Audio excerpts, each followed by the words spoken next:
En esta próxima unidad voy a hablar un poco sobre las herramientas de selección con un uso mucho más especializado y herramientas de selección que nos van a permitir una mayor precisión durante todo el proceso de manipulación. Muchas de estas herramientas no son clasificadas inicialmente como herramientas para uso de selección, son herramientas de dibujo que eventualmente se van a convertir en herramientas de selección o van a tener un uso para el seleccionado parcial. Vamos a seguir trabajando en esta unidad en las dos fotos que trabajamos en la semana pasada. eh, la semana pasada hablamos un poquito de los procesos, procesos destructivos. A nivel fotográfico también hablamos un poquito de las herramientas de selección más tradicionales.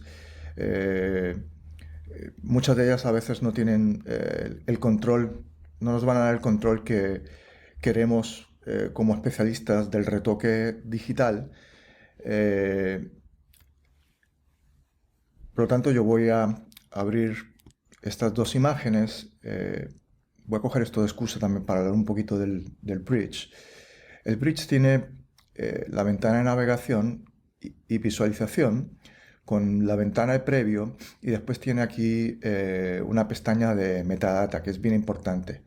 Eh, a través de la ventana de metadata yo puedo anticipar muchas cosas, dónde se creó el archivo, las dimensiones del archivo en términos de resolución.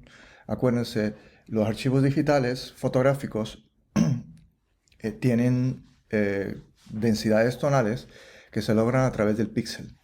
El píxel es fundamental para una imagen fotográfica. Eh, Como ustedes deben saber, normalmente los sensores se dividen en millones de esas celdas, de esos píxeles. También se le llama a la imagen fotográfica digital bitmap, por esa multiplicidad de píxeles que tiene el entramado de la imagen digital contemporánea. Normalmente se dividen en ancho y largo y normalmente en el caso de impresión vamos a tener una resolución de 300 dpi o ppi. En el caso de pantalla necesitaríamos una calidad de 72 dpi o ppi. Para nosotros de alguna manera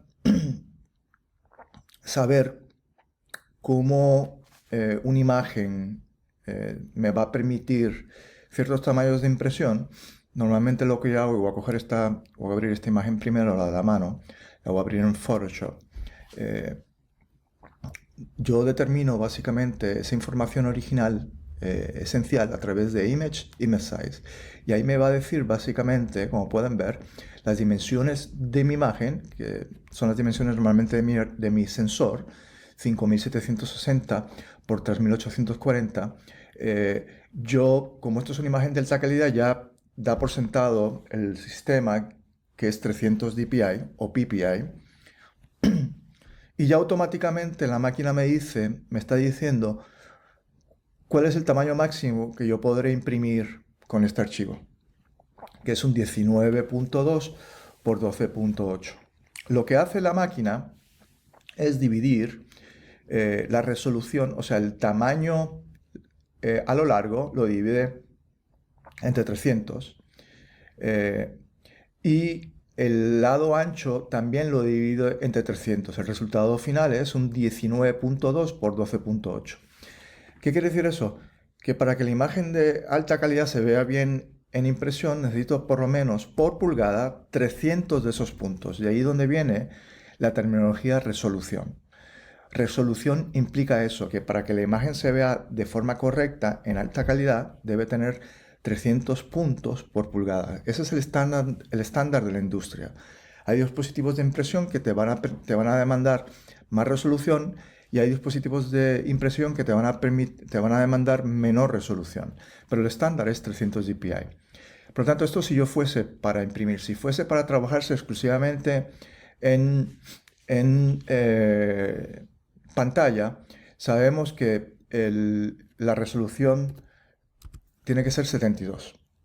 Si cojo el mismo tamaño del sensor, 5760 por 3840, y lo divido en vez de 300 puntos por pulgada, lo divido en 72 puntos por pulgada, que es la resolución óptima para uso de pantalla, vamos a acabar con una imagen que va a tener unas dimensiones de 80 pulgadas por 53 pulgadas. Y obviamente, para uso de pantalla, esta imagen con este sensor, con estas dimensiones determinadas de 5760 por 3840, es una imagen demasiado grande.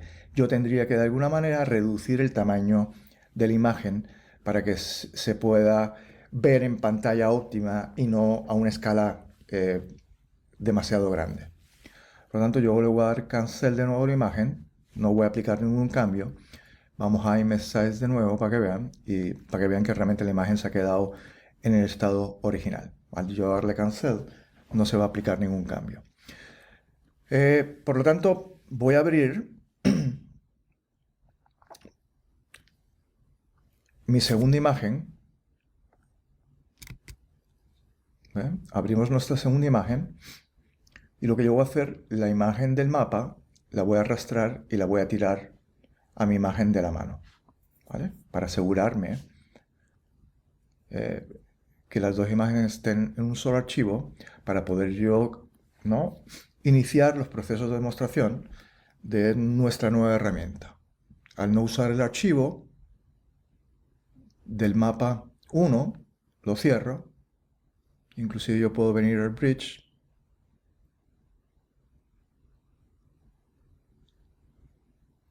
y básicamente ocultarlo y quedarme en tengo mi mapa, le voy a poner así, mapa,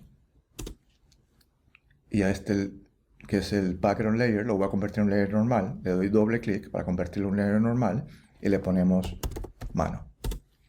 Al yo romper el layer normal, yo voy a poder alterar el orden sin ningún problema. En cambio, si yo tengo el background layer, al yo subir, ¿ves?, aparece el prohibido. Quiere decir que no puedo convertir el background layer en otro layer que esté por encima del background layer. Por lo tanto, voy de nuevo y le aplico mano. Vamos a utilizar, vamos a introducir esta herramienta, de todas las herramientas de selección. Yo les he contado que en algunas ocasiones utilizo la familia de los marquee y los lazos.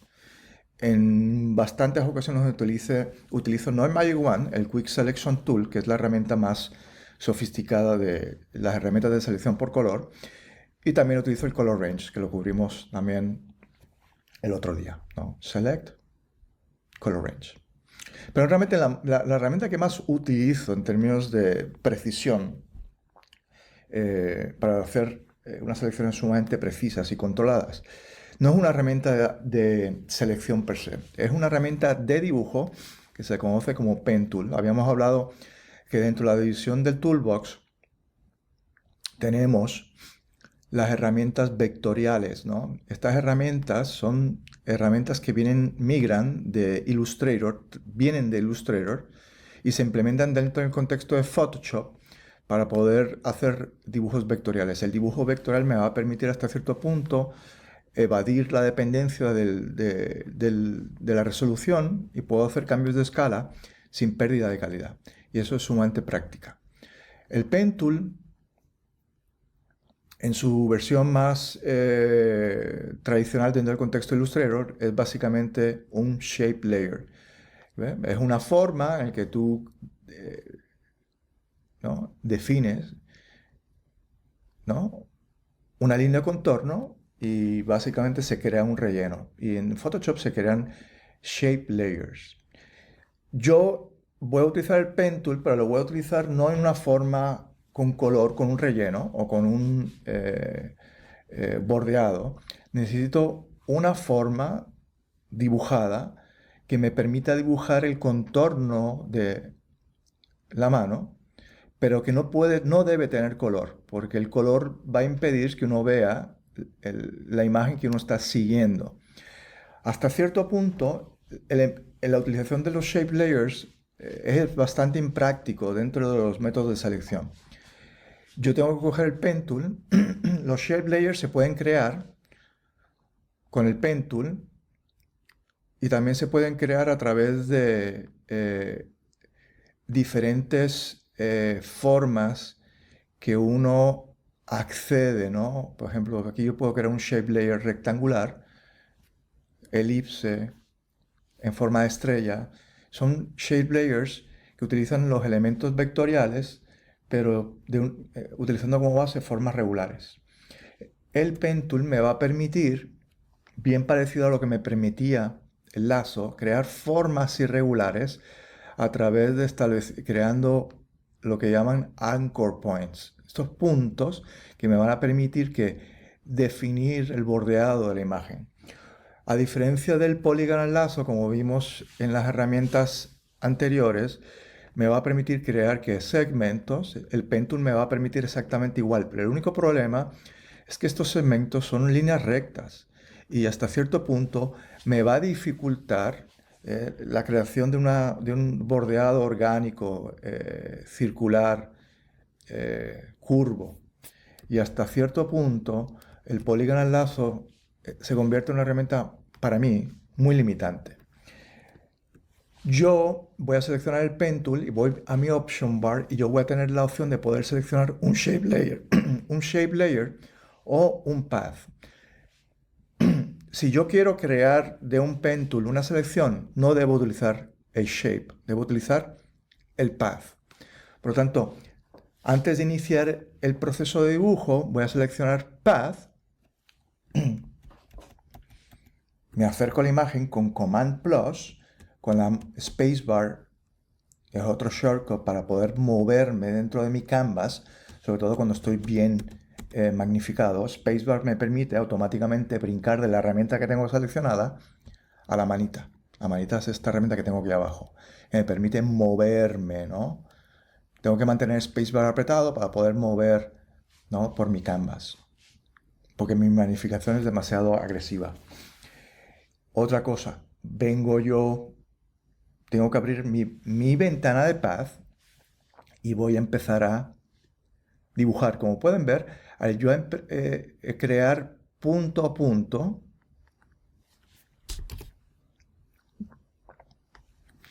me está guardando información en el layer de Path.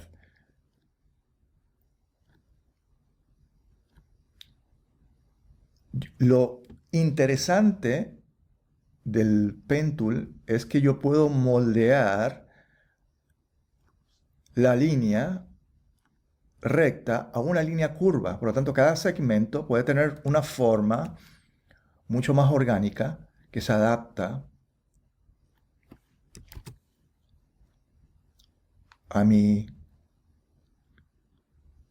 la forma que deseo seleccionar. Hay dos escuelas de manipulación del Pen Tool, acercándome bastante a la imagen y empezar a trazar puntos. Muchos puntos. Estoy trabajando con mi Pen Tool dentro del contexto del Wacom Tablet y me va a permitir, ¿no?, esa flexibilidad de trazar puntos tocando la punta de mi lápiz electrónico en la tableta.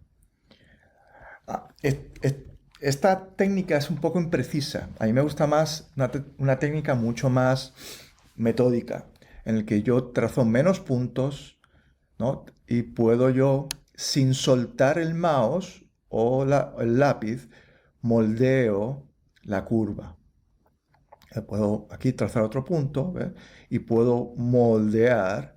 Esta es una técnica que es menos rápida, pero es mucho más eficiente a largo plazo.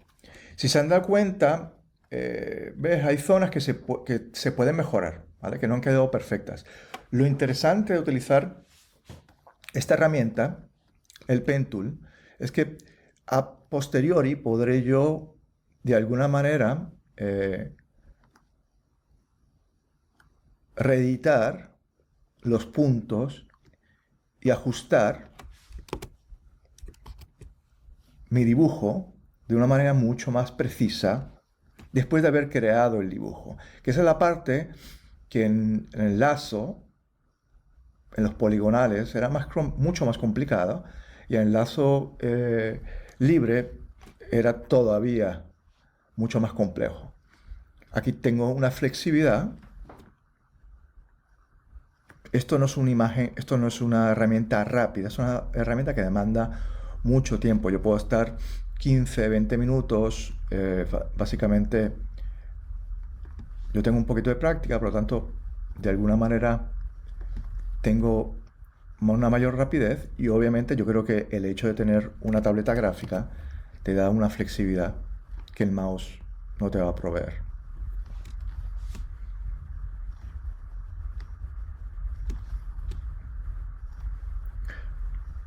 Lo interesante también de esta herramienta del Path, este dibujo vectorial transparente, porque no tiene color, acuérdense.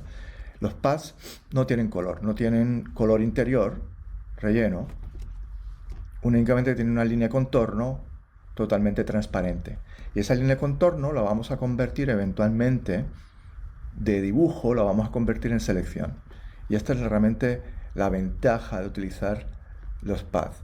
Y otra ventaja es que yo puedo grabar cuanto en esa ventana de path que ustedes están creando aquí, que se está dibujando poco a poco, puedo crear cuantos paths yo desee y los puedo combinar de una manera bien interactiva.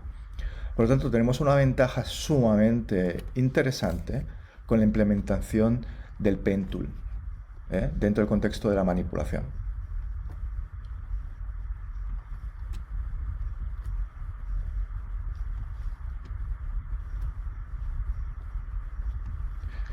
Sumamente importante también es que, igual que otras usos técnicos de Photoshop, herramientas exclusivas de Photoshop, eh, el path, los paths que tú dibujas son compatibles si utilizas un formato apropiado, ¿no?, a la hora de grabar el archivo. Yo voy a hacer esto como hicimos en la demostración anterior.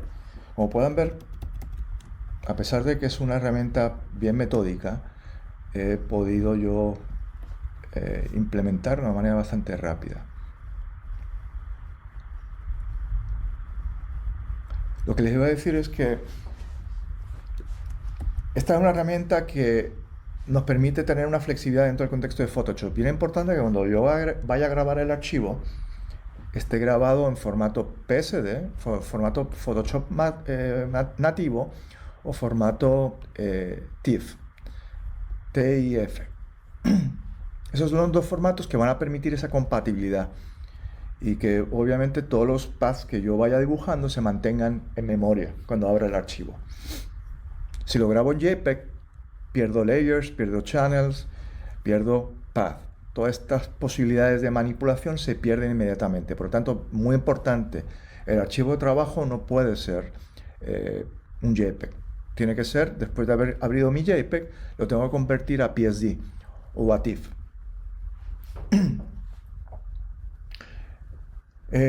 Voy a la ventana de Path, y si se dan cuenta, aquí tengo, a la hora de yo crear básicamente mi path, aparece el nombre de WorkPath. ¿Qué quiere decir eso? Que cuando yo grabe el archivo, si está en WorkPath con estas letras itálicas, el path no es permanente. ¿Y qué va a pasar? No se va a grabar y voy a perder todo ese contenido. Tengo que asegurarme que este contenido se vaya a grabar. ¿Y cómo yo lo hago? Pues convirtiendo estas letras WordPath y esta apariencia itálica en una apariencia normal a través del nombre que yo le otorgo. Yo no le otorgo nombre, lo dejo Path 1, Path 2, Path 3, y automáticamente, como pueden ver, cambió de itálico a normal. ¿Qué quiere decir eso? Que cuando yo le dé Save As, vamos a grabar el archivo, le voy a llamar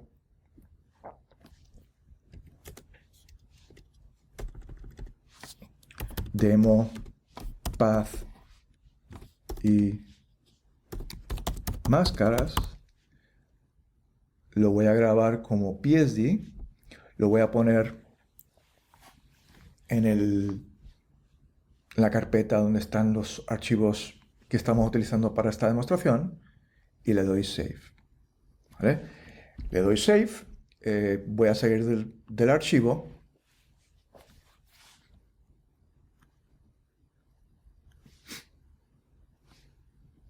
Vamos a mi bridge, veo la imagen, le doy doble clic, me abre en Photoshop la imagen que grabamos hace unos minutos, cerramos la aplicación, volvimos a abrir la imagen. Como pueden ver, tiene todo el contenido que he estado trabajando. Si yo hubiese trabajado los pads, los channels, estuviesen aquí, trabajamos los pads y se graban. Por lo tanto, toda la información que se graba dentro de la ventana de pad es totalmente reutilizable si se graba en el formato correcto. Recapitulando, PSD o TIFF. Nada, en el siguiente video lo haremos de métodos no destructivos de edición y la introducción al concepto de máscaras utilizando este pad que trabajamos en este video.